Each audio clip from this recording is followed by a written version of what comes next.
Your ego's renting chicks your buddy can't catch. Yeah. Oh, we got some throwdowns happening between Minnesota and Denver fans. Oh my God. And it's all being cattle prodded by the guys over at 92.5. I'll tell you about that. Who is it? Dmac, Scott Hastings, and Tyler Polumbus. It's so fucking funny. And you know what? I'm buddies with those guys. So I'm going to jump in on the action. Why not? Why not? It's just funny because they're throwing out some obvious tongue-in-cheek insults to Minnesota fans, and they don't get it. They do not get the fucking joke. They have no sense of humor in Minnesota, apparently. So fucking hilarious. We'll get into that. By the way, real quick, it's the DeHuff Uncensored. We're doing a sports section today in the Storms Bros Junk Removal Studios. Check them out at stormsbrothersjunk.com. Also, we're going to talk about David Adelman, Denver Nuggets head coach. If the Nuggets don't beat the Timberwolves, is Adelman out as the the Nuggets head coach? Well, an unofficial poll based off of my social media accounts, I think the consensus from the fan base is get that foo out. We'll see. Diego Pavia, the Vanderbilt QB that went undrafted, found a home for now. He's going to mini camp. Oh my God, it's adorable because he's 5'10". Legendary Denver Bronco Justin Simmons retires. We're going to get into that. I got a fun little story about Justin and I. Can't wait to get into that. And up next, should we be worried about Bo Nix's ankle injuries? And I say injuries because I have a list of all the injuries he's had. I don't want to jump on the bandwagon of fear, but maybe there's room. I don't know. Guys, that's coming up next. But real quick, make sure you interact with the show any way you can. Leave a comment, leave an emoji, whatever. It doesn't matter if you have that option, whatever platform you're consuming this on. Or if you can, just leave a nice rating. That's great. 5 stars. If you do anything less, I will find you. I will hunt you down. I have a very particular set of skills. Skills I've acquired over years and years of banging people's mothers. Scotty, I bet you thought that was Liam Neeson, but it was me the entire time. Connery, I knew it was you. You have a very particular voice, okay? You're no fun. No. You're speaking of fun. How's your mother? Okay, stop it. Guys, let's do this. Enough of Connery interrupting the show. Let's have some fun. Let's jump into the sports section. He's walked the hallowed grounds of Folsom Field, Coors Field, and Mile High Stadium. He runs to the 50. He runs to the 40. The guy is drunk, but there he goes. It's time for sports with DeHuff. Everybody panic! Everybody panic! Oh my God! Bo Nix had a follow-up procedure. Not a surgery, a follow-up procedure. These things are normal. I know some people are like, oh, fuck. God damn it. Bo Tiberius Nix. Oh, it was a good run. It was. Let's put him down. Let's get a new quarterback. No. I don't think we should be too concerned about Bo Nix having a follow-up procedure. Usually those are just removing hardware like screws or plates. That's typical. I've had that done. I had foot surgery, and then several months later, whatever it was, they had to go back in and remove a screw. And, I will tell you this real quick. I opted to go cheap and didn't get anesthesia for that one. They just did a nerve block. Significantly cheaper. But I will never do that again because you can feel them like one tugging on your leg, moving it around, even though it's completely numb. And then you hear the because they're like softening up some bone and whatever they were doing, and you could smell. It was disgusting. It was terrible. Don't suggest it unless you're pinching some pennies. Okay, just saying. Now back to Bo Nix. Okay, here's the thing. He remains on track for his recovery and to start training camp. So that's good. That's what we as Bronco fans want to hear. He is the future of the Denver Broncos, and he's going into season 3. Okay. Obviously, with his ankle injury and missing the AFC Championship, that was terrible. But then I'm looking at his injury history. When he was in high school, he had an ankle injury. That was a left ankle fracture. In 2021, right ankle fracture, which required surgery a couple days later. Let's see, in 2024, it says 3 transverse process fractures. I don't even know what that means, but it sounds terrible. Likely thoracic. Don't know what that means, but that happened. Now, and then last year, that was his back, by the way. I screwed that part up. I should have skipped that one. But that was his back. I remember that part. Okay? And then so looking at just the ankles, he had 2017, 2021, 2024, he had the back injury, but then 2025 he had another ankle injury. So is it something that you need to hit the panic button on? I don't think so. Not a doctor, but I have read a lot of doctors' comments on this. It's good enough. Same thing. Samesies. But I will say this. A great predictor of injuries is past injuries. I stole that from somebody, and I don't know who. But it makes perfect sense. And it is something that we need to have in the back of our minds. You can't go into the season going, oh, shit, put bubble wrap around those ankles. Okay, you can't do that. Can't play like that. But it is something that you have to have in the back of your mind. He's playing at a high level. And he's a running quarterback. So, I mean, there's a good chance he goes the rest of his career, the next, say, 10, 15 years, whatever it is, as the Broncos quarterback, and doesn't have any issues with his ankles. That's a great possibility. But then when you start adding in his past histories, you go, okay, the probability of that probably not as high as you would think. Okay?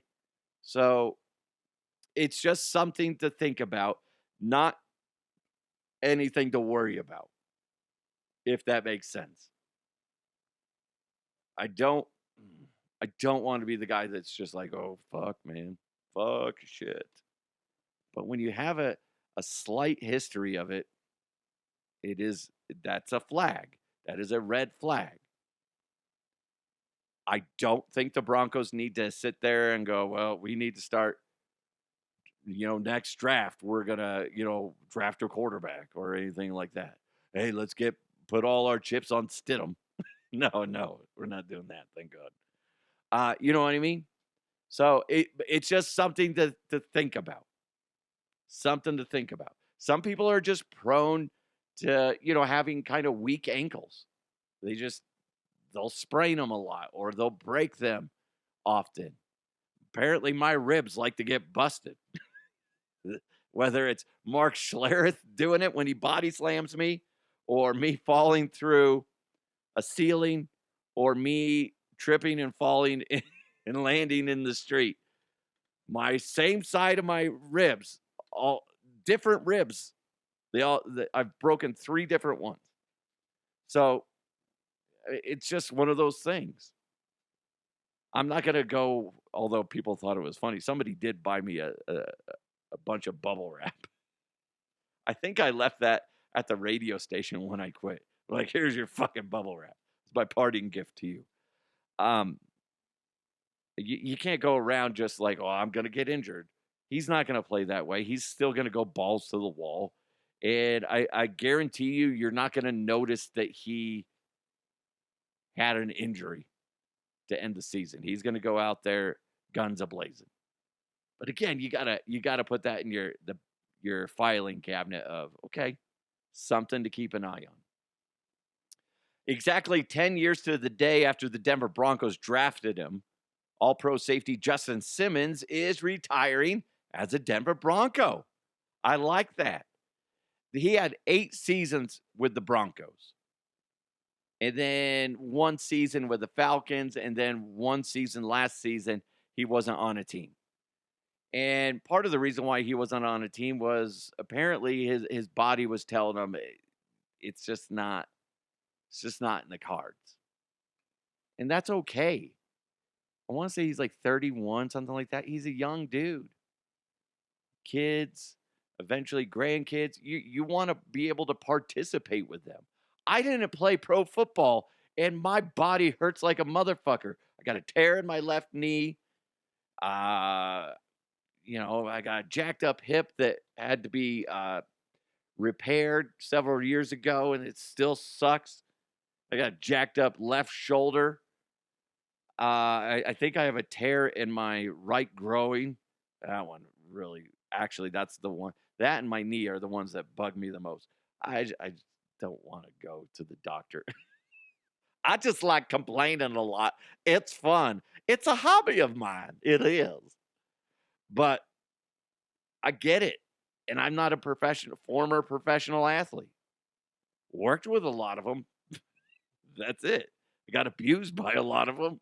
But I can only imagine. So, listen, there's going to be fans out there that are like, what a pussy. He sucks. Can't believe he's retiring. No, his priorities are straight. Good for you, Justin Simmons. All around good guy. Known in the community as just an amazing human being, which is cool. I was covering the Super Bowl in 2022, and one of the things is you go around and you try to get, especially, like, I don't remember what city we were in 2022. Maybe that was LA. But I'm going around with a recorder, and I'm trying to get anybody I can. And sometimes I'm like, I could probably get that person, but I don't want to talk to them. It's about quality over quantity type of thing. And I'm like, shit, there's Justin Simmons, and he's making his rounds. I don't think the handlers, the people that are like in charge of booking him on shows, I don't think he was on any local radio station, any Denver radio stations, because they're a bunch of dickheads. Okay, the handlers, not Justin. So I go up to him. I go up to the handlers. Hey, can I get on the list for Justin? I'm from from Denver, and I'd love to get him on. He's fully booked. No. How about this? Why don't you try back it a little bit? We'll see if anything opens up. And I can tell they're already giving me the business, whatever. But at least they gave me the opportunity to come back. So I find him again, like however much time later. No, he's busy. I was like, are you sure you can't just, I was like, what if I do a walk and talk? He's walking out. I'll have a recorder, I'll have the microphone in his face. No, he can't do that. He's way too busy. I'm like, fucking dicks, man. And then he's finishing up an interview, gets up, and I may have asked them like 3 times. And they can see me waiting, the handlers. And they go over to me. He's not going to do anything. He's not going to come on with you. I'm like, okay. But I can ask him. No, you cannot. So I'm like, challenge accepted. And he gets up and, hey, Justin, Scott DeHuff, DeHuff Uncensored, from back in Denver. I was wondering if you had a few seconds to, like a minute to talk real quick. And he kind of stops. And they're like, no, he doesn't have time to do this. I was like, you're not going to do that for a station or, for somebody back in Denver, so the people of Denver can get some thoughts from you or whatever the fuck I said, right? I'm sure it was very elegant. It was. And he's like, and they're stewing. They're pissed. They hate me. They hate me so bad. And Justin goes, yeah, no. And he kind of puts his hand up towards them. He's like, kind of waves off those people. He's like, for Denver, absolutely. I love Broncos Country. And I asked him a few questions because it was Nathaniel Hackett just got hired as the head coach of the Denver Broncos, to kind of give you a timeline on that. So I asked him about Hackett. Then I asked him about the idea of Von Miller eventually coming back to the Denver Broncos. And he's like, I love that idea. Don't know if it could happen, but I think that would be fantastic. And he was just a good dude.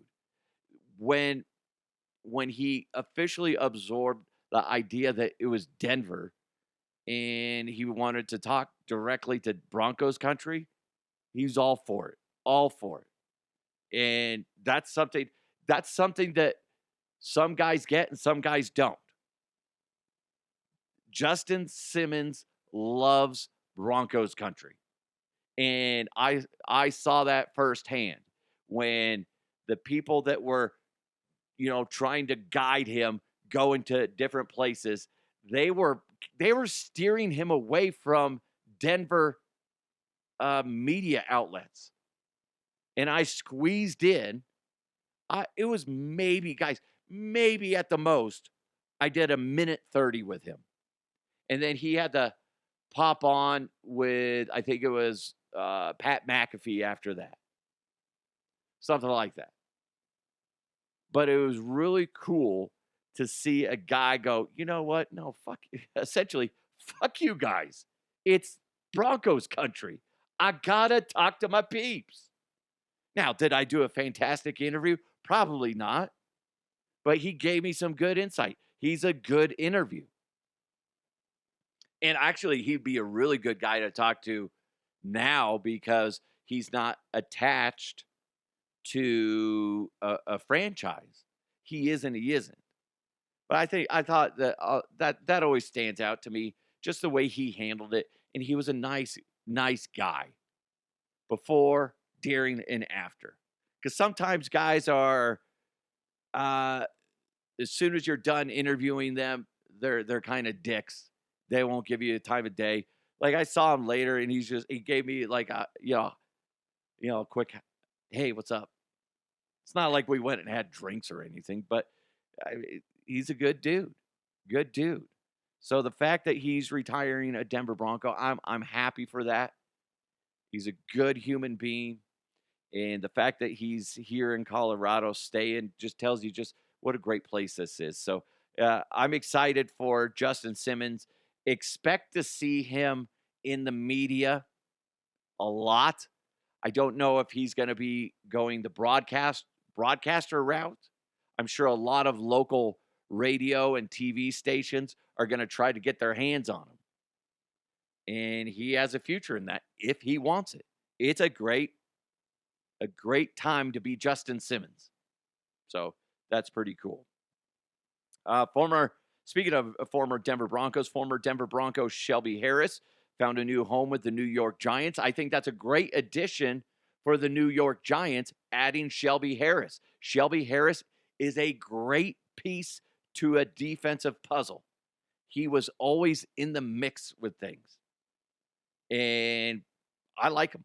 And Shelby Harris, another great human being. So congratulations to Shelby Harris. I'm excited to see what he can do for the rebuilding New York Giants. New York Giants are going to be a problem for the rest of the NFC this season. Write it down, take it to the bank, put some money on it. When you win, buy me a beer, because the Giants are going to the playoffs this next season. They are. And a good part of that is going to be Jackson Dart, Scattaboo, Scattaboo, woo! And then of course, they're John Harbaugh as the new head coach. I think that's going to be a great fit, and they're going they're going to be changing some things. The culture is changing in a positive way. And then when you add guys like Shelby Harris, I mean, he's a glue guy. He's going to help keep that defense together. So that's good. The Baltimore Ravens are signing former Vanderbilt quarterback Diego Pavia to a 3-year deal. Pavia was supposed to try out this weekend, but the Ravens decided to sign him in advance. That's great. He's headed to mini camp. The little fella's headed to mini camp. Insert your jokes there. Okay? Please. Down below, write your little jokes. Little jokes. That's adorable. Good for him. I make fun of him because he's 5'10", but you know what? He's got a fucking heart of a champion. He's going, listen, if he can figure out the NFL and if he gets an opportunity, that guy is not going to quit. If you don't like his attitude, I get it. He kind of rubs me the wrong way too. But, I mean, you want a guy that has no quit and a guy that's going to just grind and clear a path no matter what. That's him. That's him. Good for him. Hey, before we jump into the mailbag and get to some nugget stuff, put your junk in our trunk. Storms Bros Junk Removal. If your home, garage, office, or yard is looking like a disaster zone, it's so stressful when you look at all your junk. Scotty, I bet you get stressed all the time looking at your junk, if you could even find it. Connery, wrong time to pop in. And yes, but we don't need to talk about that now. Anyway, contact Storms Bros Junk Removal right now. They can help clear the mess and relieve that stress. I get it. Things pile up over time. And this time of year, it's spring cleaning. And, that's sometimes that's just when it's finally exposed. Storms Bros Junk Removal can help get rid of all kinds of things, whether it's couches, sofas, futons, mattresses, box springs, appliances, electronics, maybe a big pile of wood in the backyard, drywall, construction materials, yard waste, or even warehouse clearance. Yeah, you got an office or a warehouse you need to clear out. Storms Bros Junk Removal, they're the ones to call. So go ahead and contact them. You can go to their website, stormsbrothersjunk.com right now. Get a free quote. That's stormsbrothersjunk.com. Or you can give them a call, 303-736-9404, 303-736-9404. It's Storms Bros Junk Removal. Put your junk in our trunk. Before we jump into the mailbag, the Denver Nuggets took Game 5 against the Minnesota Timberwolves. They did. Series, as of right now, I'm recording this on Wednesday. 2 teams play in Game 6 tomorrow night. Timberwolves lead that series 3-2.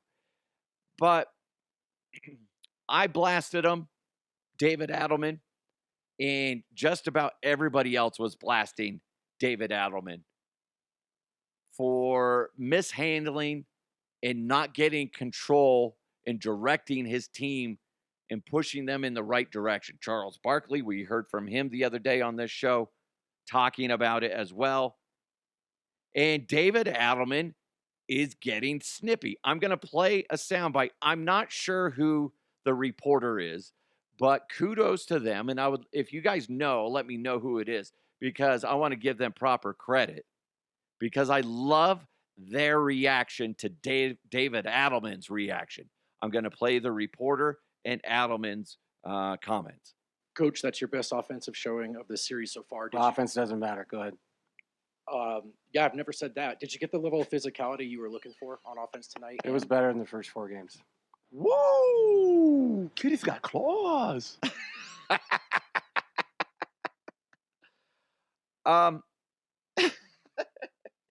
David, man, you can't fucking take the heat. We're not saying a bunch of lies out here. Yes, offense matters, but you need to be a well-balanced team. Nobody's saying offense doesn't matter. People are saying you ain't playing fucking defense, David. Get your guys in the right positions You got to set them up. Being a coach, you got to put the guys in the position to succeed. And he wasn't doing that. And then he comes out here being a little catty little bitch. Yeah, offense doesn't matter. Hey, God bless that fucking reporter who's just like, well, never said that. Fuck you, David. My God. Meow, meow, meow, meow. That's David. Let's go to David Adelman. David, how about that game today? You did great. Meow. Meow. God, man. Listen to that again. Coach, that's your best offensive showing of the series so far. Did Offense doesn't matter. Go ahead. Yeah, I've never said that. Did you get the level of physicality?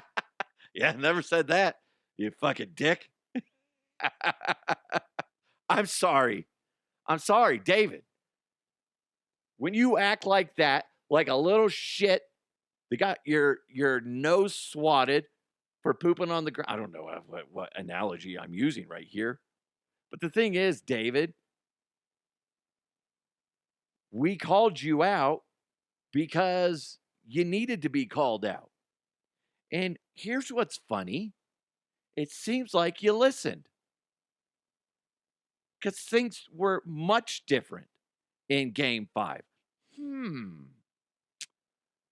Yeah, you know what, David? Here's the thing. The truth fucking hurts. It does. It is a very hard pill to swallow sometimes.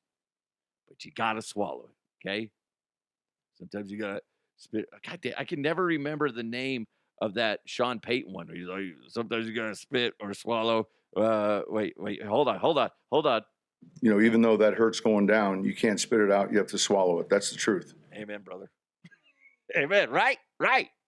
You know, even though that hurts going down, you can't spit it out. You have to swallow it. That's the truth. And that is exactly it. It hurts sometimes to hear the truth, but you have to swallow it and learn from it like you did and not act like a bitch, which you did after the game. David, come on, man. You are rubbing people the wrong way. So my thing is, if the Nuggets lose to the Timberwolves, expect him to do another catty little bitch move in the press conferences, attacking the media, and not taking accountability for his actions. Expect that. Because I posted that clip on my Facebook page. And I got a lot of comments. I'm only going to read like 5 of them, but there's a whole shit ton of them. If you want to go check it out, facebook.com/DeHuff podcast. Troy said, bad attitude from a shit coach.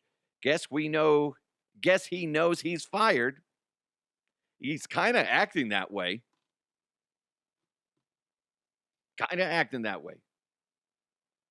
That bitch attitude spills over to your players. You can't act that way. Steven says he's making the organization look bad. Yeah, I agree. Vanessa, love my Nugs, but can't stand him. Jamie, she wrote, he needs to be fired. The Nuggets will do far better without him. Muffin Man should have never became the coach anyway. Muffin Man? Does he look like the Muffin Man? I don't know what the Muffin Man looks like. Or is that his hair? It looks like a muffin. He just looks like the guy from Mad Magazine. Whatever. I like that. Now, here's the one guy I found that supported David. Colby wrote, y'all hear the snippy-ass questions and polls he's been getting from them? Why is he the bad guy for bringing the same energy? Oh, my God. Colby, first of all, listen to what the media members are asking. Watch entire press conferences and listen to what the reporters are asking. He is being very defensive. He is not matching the same energy. He's going way over the line with the energy. David, seems like it was the defense couldn't get in there, and the offense wasn't, performing as well. And then, like, he's just like, well, I thought our offense was great. Blah, blah, blah, blah, blah, blah.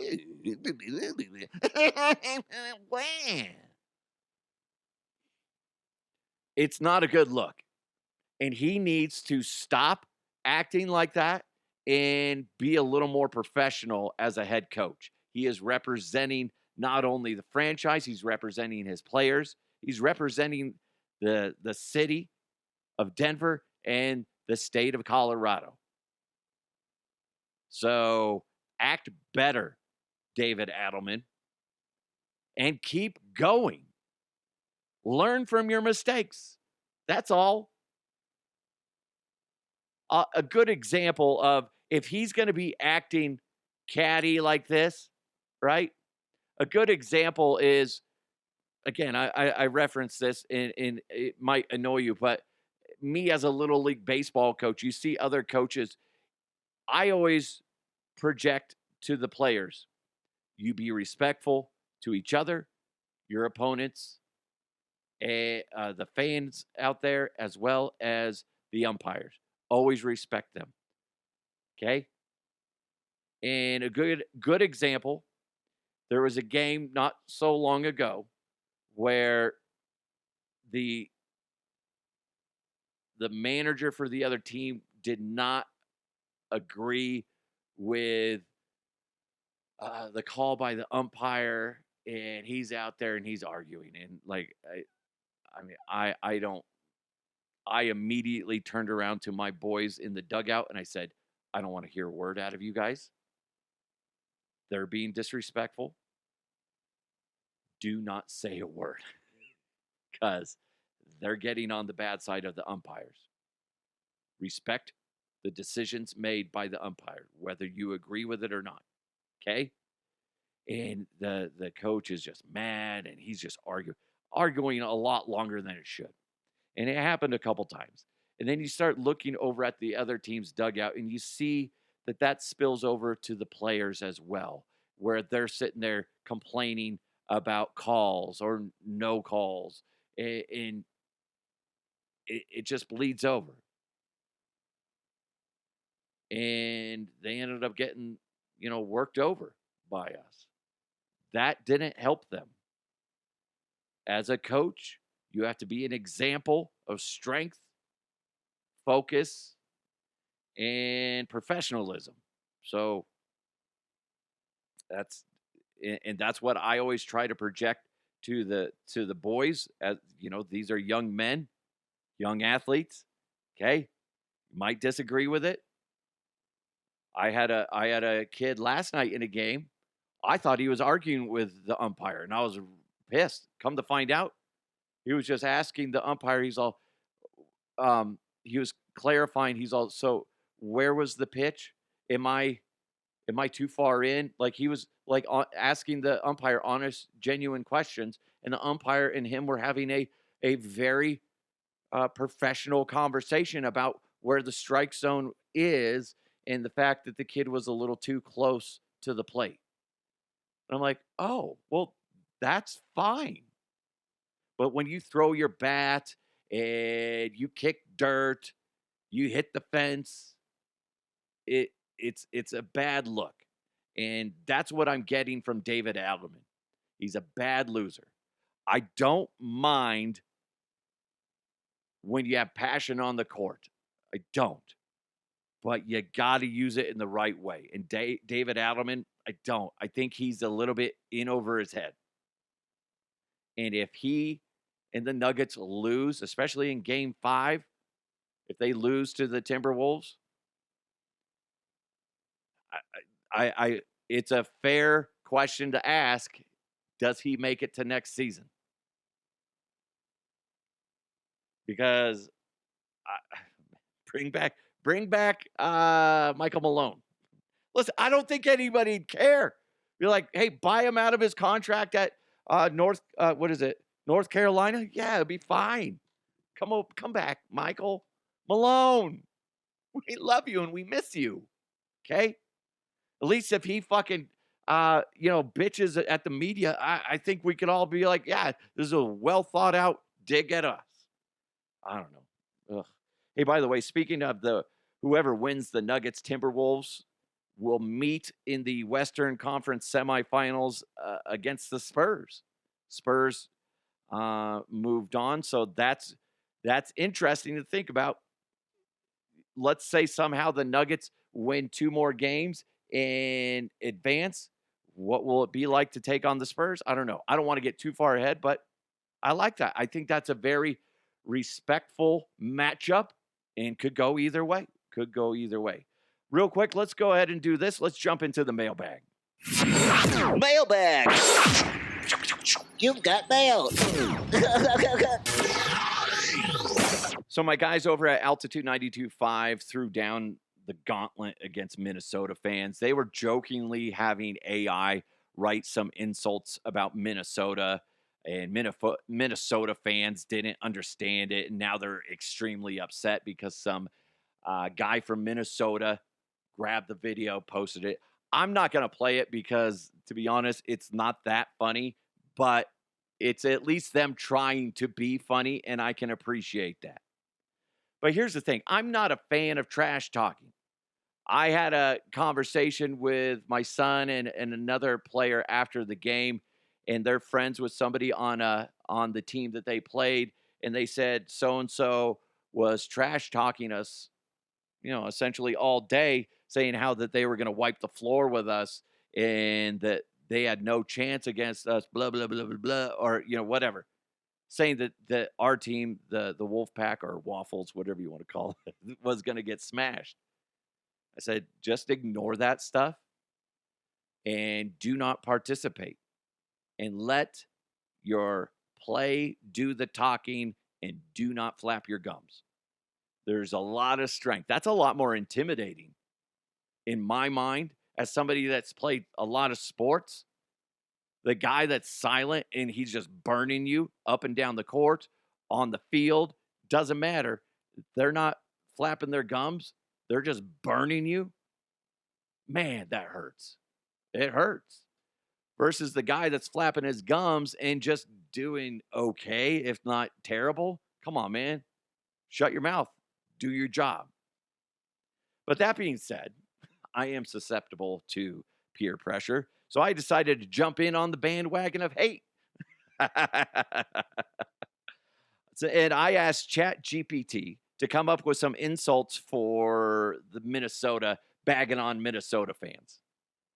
Because I know nothing about Minnesota other than I covered a Super Bowl there once, and we walked from the hotel across the street to the Mall of America. That's where our show was broadcasting from. That's where Radio Row was every day. And we'd walk across the street in like -5 degree weather every morning.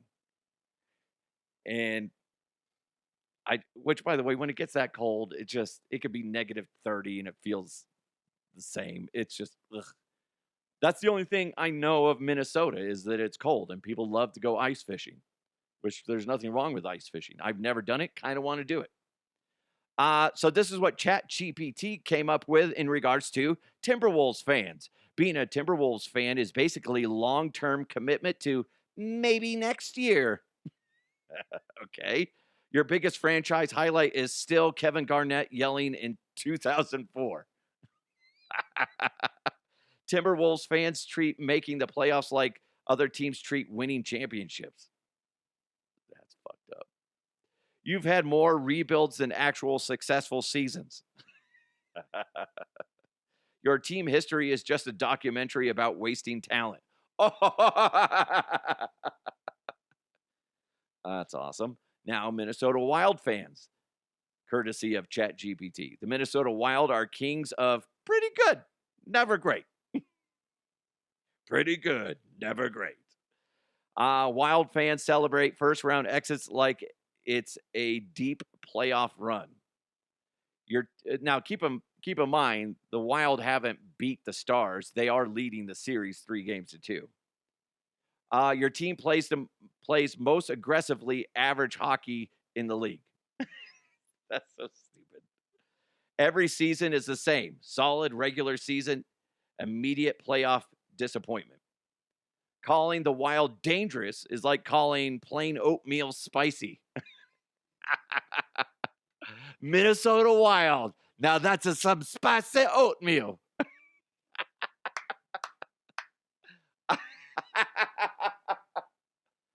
That's awesome. Yeah, I can't come up with any insults. I'm not that kind of guy. I don't like to sit there and trash talk. It's just not my thing. Usually if somebody's trash talking to me, I usually go like for the jugular, and people are always like, "Whoa, dude, DeHuff, that's fucked up." That's usually what happens. I have no middle ground. It's like I pull out a switchblade and things end very quickly type of thing. So I'm not good at it. Not good at it. And like I said, not a fan of it. Not a fan of it. Mainly because anytime, I remember when I was younger, if I did flap my gums, then I found that I got burned. And you have a little bit more grace with your opponent if you just keep your mouth shut, and then you end up performing better. Is just what I found. Not like I was a superb athlete or anything, but that's just what I found. It's just go out there and let your play do the talking. Listen, I poke fun of Minnesota. I don't have any ill will towards them. The fans, they're hardy fans. They're good people from what I've met. The only person I don't like that I've met from Minnesota is the play-by-play guy for the radio for the Vikings. I can't remember his name. Fucking turd bucket, man. A lot of these guys publicly are nice. You meet them off air, and they're just a dick. We were broadcasting next to them in Minnesota. They were literally the table right next to us. And Mike Evans and I were trying to, it was mostly Mike was trying to have small talk with the guy. And he just looks at Mike and just said something just rude and just turned his back. And Mike looks at me like, what the fuck was that? Just a fucking turd. Don't like him. Does a great job. I love his voice when it comes to play-by-play. Hey, Adrian Peterson, he's going all the way. I don't remember what his taglines are. But he has a great voice for play-by-play. It's just he's a fucking dick. Don't like him.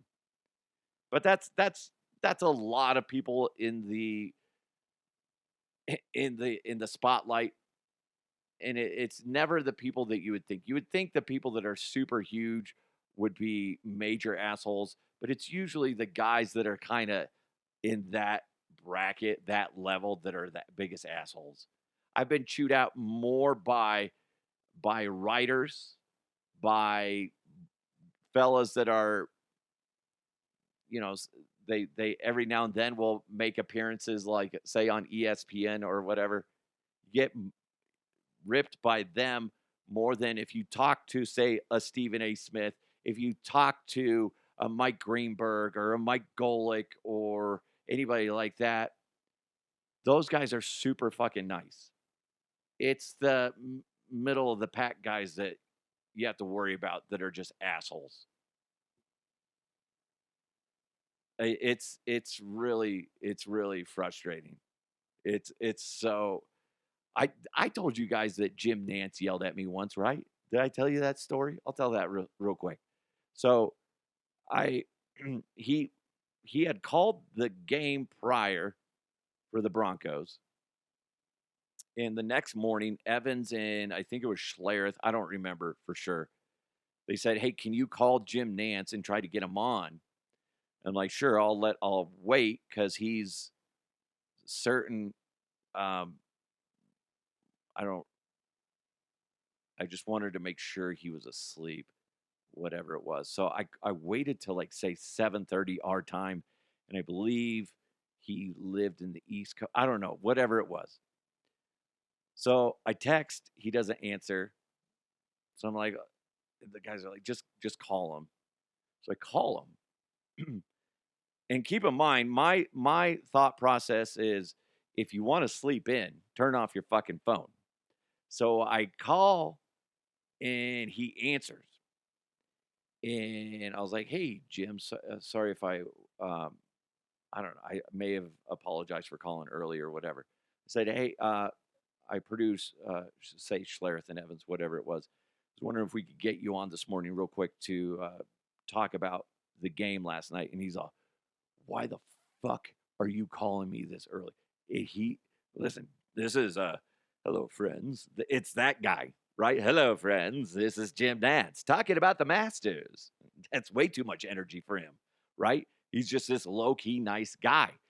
But he starts ripping me, calling me all these fucking curse words. And I'm like sitting there on the phone. Uh-huh. Yeah, I apologize. You know, he's I got a young baby, because he just had a kid recently. He's all, I'm trying to get some sleep, and you're fucking calling me this time of the day. God, fuck you. And like, he's just mad. And I'm like, well, I'm sorry about that, Jim. I didn't mean to cause any problems or something. I'm just trying to be super professional and apologize, because I didn't do it to be an asshole. And all of a sudden you can hear him. He takes a deep breath and he goes, you didn't deserve that, Scott. I'm sorry. I was out of line. So I was like, he goes from ripping me a new asshole to taking a breath, collecting himself, and going, I'm so sorry. And I think we ended up getting him on.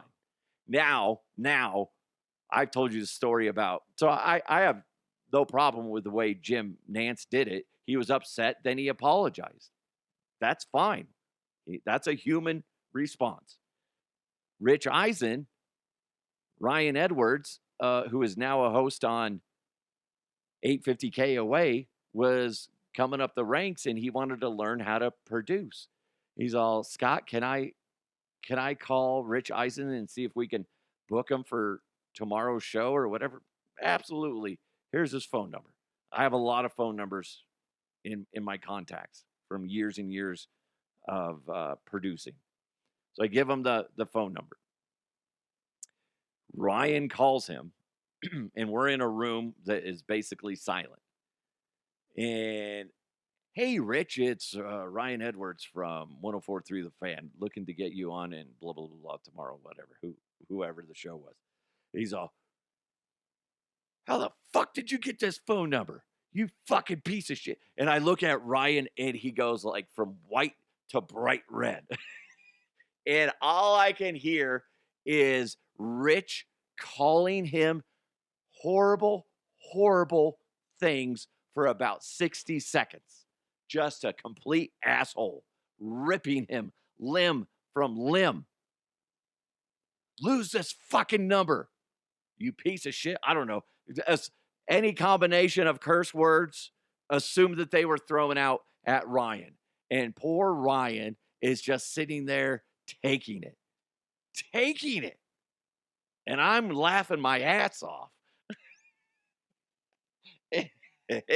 I did not help Ryan at all. I could have been a dick and be like, give me the phone. Hey, Rich, fuck you, you fucking piece of shit. No, I just let it happen. I just watched. And that's not the first time that Rich has been an asshole to people. He was an asshole to me at Broncos training camp twice, and was only nice to me once Mark Schlereth pulled up. And then once Mark left, he was an asshole again to me. Like, you fuck. I respect a lot of people. There's a few that I don't, and he's one of them that I don't. And I know he has some great content with his show, Rich Eisen does. But, man, for the way he treats people, or at least he did, maybe he doesn't anymore, you know, I just hold that against him. And that's just the way I am. Until he comes and apologizes to me and Ryan Edwards, especially Ryan, which he never did on that phone call, you know, He's on my shit list. Don't like him. And that means nothing to him. Means nothing to him. But it should, because you should treat people better. Anyway, yes! Rich Eisen, what a prick. Guys, that's it for the sports section from the Storms Bros Junk Removal Studios. Check them out at Storms Bros. Jesus Christ. I screwed it up again. That's my rewind. Check them out at stormsbrothersjunk.com and get that free quote. Thanks for listening. Thanks for watching. Thanks for supporting the show. You guys are amazing. Have a wonderful day. Let's keep moving forward. I'll talk to you next time.